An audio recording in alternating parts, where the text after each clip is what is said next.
नमस्कार, अभिनंदन है सभी दर्शकों का एस्ट्रो ट्रैवल कॉम पे। और ज्योतिष के इस कार्यक्रम में स्वागत भी है। ग्रहों के गोचर पे वीडियो बनती आ रही है, लेकिन कुछ ग्रह ऐसे होते हैं जो कि लंबे समय तक के लिए गोचर करते हैं। जैसे आप बृहस्पति को ले लें, शनि को ले लें, राहु केतु को ले लें, ये लंबे समय तक के लिए गोचर करते हैं। इनके प्रभाव भी लंबे होते हैं और जिस भाव में बैठ जाएँ उस भाव से लेकर जहाँ जहाँ दृष्टि डालते हैं उन सभी को प्रभावित किए रहते हैं और लंबे समय तक के लिए प्रभावित किए रहते हैं। तो इसी तरह के गोचर में बृहस्पति का एक गोचर हो रहा है 6 अप्रैल को। एक बड़ा गोचर है, कह सकते हैं पूरे 1 वर्ष के लिए है। 6 अप्रैल से लेकर करीब करीब 12 अप्रैल 2022 तक ये ऐसे ही रहेगा। और हर राशि वालों के लिए, चूँकि मेष राशि से लेकर कन्या राशि तक की वीडियो बन चुकी है, तो इस वीडियो में तुला राशि, वृश्चिक राशि और धनु राशि के लिए एक प्रभाव है बृहस्पति का कि कैसा पड़ेगा उनके लिए। तुला राशि को ले लें तो चूँकि बृहस्पति मैंने बताया कि 6 अप्रैल से लेकर 12 अप्रैल 2022 तक आपके तुला राशि के पंचम भाव में रहेगा। और इसका बीच में गोचर और भी होगा, यानी वक्री जब ये होगा 13 सितंबर से लेके करीब करीब 20 नवंबर तक, तो ये वक्री होके वापस आपके चतुर्थ भाव में जाएगा। जहाँ शनि पहले से शशि योग बनाया, वहाँ चूँकि वहाँ पे मकर में नीच का होगा तो नीच भंग राजयोग भी बनाएगा बृहस्पति। तो एक बेहतर कंडीशन पहले भी थी बृहस्पति की, बेहतर कंडीशन अभी भी है बृहस्पति की गोचर के बाद भी, और ख़ासतौर से 12 अप्रैल 2022 तक के लिए है। तो देखा जाए तो बृहस्पति बड़े ही शानदार फल देने जा रहा है आपको। आप उसकी जहाँ पे वो रहता है अकेला, वहाँ निष्फल रहता है वो। कुछ भाव ऐसे हैं जहाँ पे फल भी देता है, लेकिन पंचम भाव ऐसा है जहाँ पे एक मध्यम फल देता है, बहुत अच्छे नहीं देता, लेकिन जहाँ जहाँ उसकी दृष्टि पड़ती है उसको वो बढ़ा देता है। तो बृहस्पति की 3 दृष्टियाँ हैं, 5, 7 और 9। तो 5वीं दृष्टि उसके आपके भाग्य भाव पे है, 7वीं उसके आपके लाभ भाव पे है और 9वीं आपके लग्न पे है। तो 5 आपका 5वीं दृष्टि से उसने आपके भाग्य को प्रभावित किया, भाग्य को मजबूत कर दिया।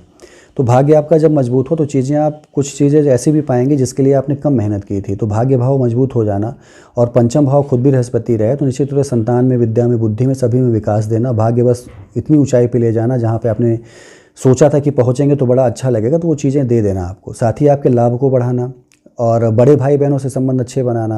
11वां भाव बड़े भाई बहनों का भी है, उनसे संबंध अच्छे बनाना। समाज में जो उच्च वर्ग के लोग हैं उनसे एक रिलेशन अच्छे बनाना, उसका लाभ दे देना।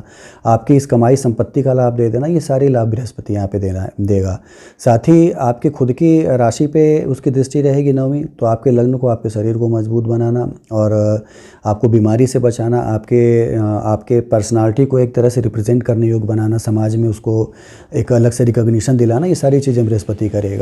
यानी फेम देना, नेम देना, ये सारा काम बृहस्पति आपके लिए करेगा पंचम भाव में बैठ के। तो विद्या का, बुद्धि का, भाग्य का, लाभ का, ये सारे जो संबंध आपके हैं, ये सारे जो एक फल हैं उसमें वृद्धि जरूर ले आ रहा है बृहस्पति। तो एक बड़ा ही बेहतरीन गोचर है, इसका पूरा लाभ उठाएं। अवसर हैं तो उनको पाने का, उनको एक तरह से ग्रैस्प करने का प्रयास करें, चीज़ें बड़ी शानदार मिलेंगे आपके लिए।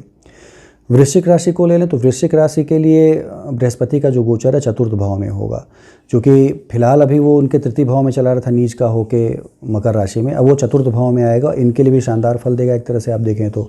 एक तो इनकी आयु लंबी कर देगा, क्योंकि पंचम दृष्टि अष्टम भाव पे पड़ेगी तो आयु लंबी करेगा। 7वीं दृष्टि उसके आपके दशम भाव पे पड़ेगी तो राजकीय सहयोग मिलना, कर्म से सहयोग मिलना, कर्मेश आपको बना देना और पद में उन्नति दे देना आपके, और समाज में रिकॉग्निशन दे देना, ये सारी चीज़ें दशम भाव से मिलती हैं। तो दशम भाव को मजबूत करेगा।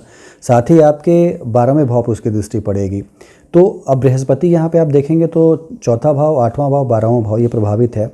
तो ये आपके लिए एक यात्रा का सफल योग बनाएगा, कह सकते हैं। चौथा, 8वां, 12वां जब एक दूसरे से मिल जाए, कहीं ना कहीं से दृष्टि संबंध, युति संबंध कुछ हो जाए, तो आपकी यात्राएं जो हैं, पढ़ाई से संबंधित, घूमने से संबंधित, विदेश यात्राओं में जाने से संबंधित, ये सारी यात्राएं भी आपको कराएगा बृहस्पति। तो वृश्चिक राशि के लिए भी गोचर जो है बड़ा शानदार है और बड़े अच्छे फल लेके आएगा। और एक पहले भी मैंने बताया कि अवसर हो तो पाने के लिए अपने प्रयास में दुगना एक तेजी ले आइए, दुगना कर्म करिए, फल बड़े बेहतर मिलेंगे बृहस्पति के इस गोचर से, कहीं कोई दिक्कत नहीं है। तो यात्राएं करिए और समाज में रिकॉग्निशन पाइए, आयु लंबी आपकी कर ही रहा है, दीर्घायु बना ही रहा है, और आपको धार्मिक रूप से घूमने के लिए भी एक तरह से आपको फोर्स करेगा। तो ये सब चीज़ें बड़ी अच्छी हैं, बड़ा ही अच्छा है, शानदार फल एक तरह से वृश्चिक राशि के लिए भी। धनु के लिए कह लें, धनु के लिए फिलहाल 2nd हाउस में था, चला जाएगा वो 6 अप्रैल से आपके 3rd हाउस में। पराक्रम में वृद्धि करना, 5वीं दृष्टि आपके 7वें भाव पे पड़ेगी तो निश्चित रूप से आपके व्यापार में वृद्धि करेगा, आपके दाम्पत्य जीवन को बड़ा ही सुमधुर रखेगा, एक तरह से कह सकते हैं। पार्टनरशिप का बिजनेस करना चाहते हैं उसमें बड़ी अच्छी सफलता आपको दे देगा। छोटे भाई बहनों से संबंध बड़े अच्छे बनवा देगा आपके।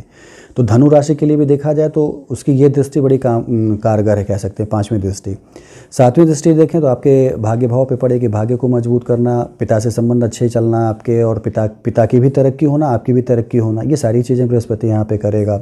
साथ ही 9वीं दृष्टि आपके लाभ पे पड़ेगी, तो लाभ आपका बढ़ाएगा तो ही पराक्रम भी आपका बढ़ेगा। ये स्वाभाविक सी चीज़ है, जब दो भाव रिलेटेड हो जाएं तो दोनों भाव से संबंधित फल में वृद्धि होती है, तो आपका लाभ भी बढ़ेगा तो पराक्रम भी बढ़ेगा। जो चीज़ें आप पहले नहीं कर पाते थे वो लाभ बढ़ने से जब करने लगेंगे तो आपका पराक्रम भी बढ़ेगा, समाज में एक रिकॉग्निशन बनेगी। तो देखा जाए तो तुला राशि के लिए कह लें, वृश्चिक राशि के लिए कह लें और धनु राशि के लिए कह लें, बृहस्पति सिंगल जो है, हालांकि आपकी मैं बार बार कहता हूं कि नैसर्गिक कुंडली भी आप जरूर देखा करें, आपकी जो बर्थ चार्ट आपका है उसमें बृहस्पति की क्या पोजीशन है, डिग्री वाइज देख लें, नीच का है, अस्त है या शत्रु राशियों में है, उसके हिसाब से भी फल का निर्णय किया जाता है। गोचर में तो बड़ा अच्छा है, लेकिन यदि उसमें नीच का है या खराब है तो मध्यम फल फिर देता है। तो उसके लिए विष्णु की आराधना सर्वश्रेष्ठ आराधना होती है। विष्णु भगवान की पूजा करें, विष्णु के मंदिर हर बृहस्पतिवार को जाएं, और बेसन का लड्डू चढ़ता है या पीले फूल चढ़ते हैं, ये सारी चीज़ें चढ़ाएं, शानदार फल देगा बृहस्पति यहाँ पे भी आपको। तो ये सारी चीज़ें करें, और बाकी शुभकामनाएं हैं आपको, आपकी तीनों की राशियों को, कि आप लोग को अच्छी चीज़ें मिले और बेहतर कंडीशन रहे आप लोगों की आने वाले समय में, और एक साल में आप वो सारी चीज़ें पाएँ जो आप पाने के लिए प्रयासरत थे। तो बृहस्पति जो है आपको निश्चित रूप से वो ऊंचाई देगा, और आप अपने आने वाले जीवन में निश्चित रूप से सफल हों, ये मेरी शुभकामनाएं हैं। धन्यवाद।